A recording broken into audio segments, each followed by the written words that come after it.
while we're paused on this screen, I'm going to throw up this question we got a few minutes ago. All middles are taught to hit at an attack angle, so maybe zone 5 or zone 1.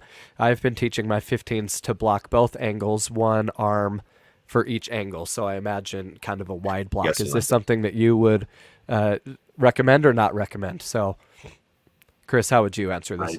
I do not recommend this.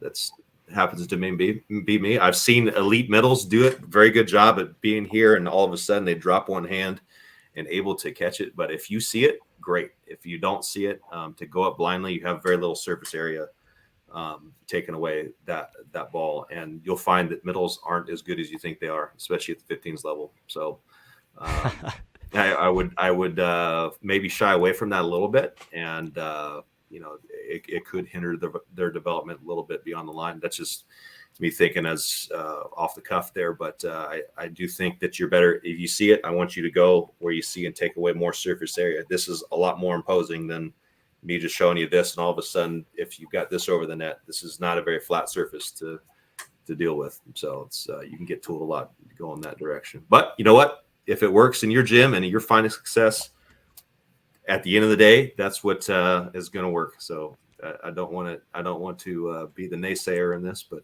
just based on that question, I think that's the way to answer it.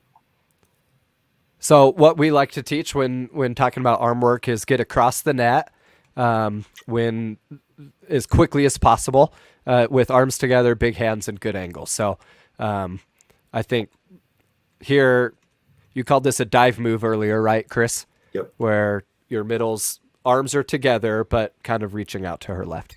Yeah, and, this debate went around for a while too, to reach or not to reach, and there was a time frame where it was better just to get up and over. But Keegan's middle does a nice job right here. But I would still say their right side block does a nice job of taking away space. But I was literally seeing some moves where people would stop in the middle of the court and their pins, 12 feet apart, and that maybe is not what we'd recommend. But again, you're trying to get over the net. That's the biggest key I can give you, is that can you get over the net? Can you take away decent amount of space? Because that's what's going to get you stuffs. And I realize if you have a younger team, you're not quite as big.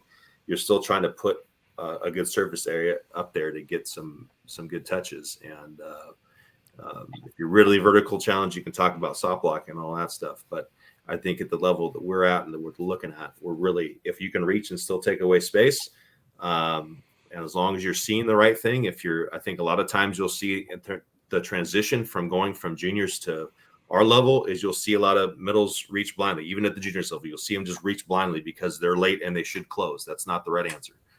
It should be because they see what's going on and they're able to make the correct move and they're able to get over the net in the proper alignment.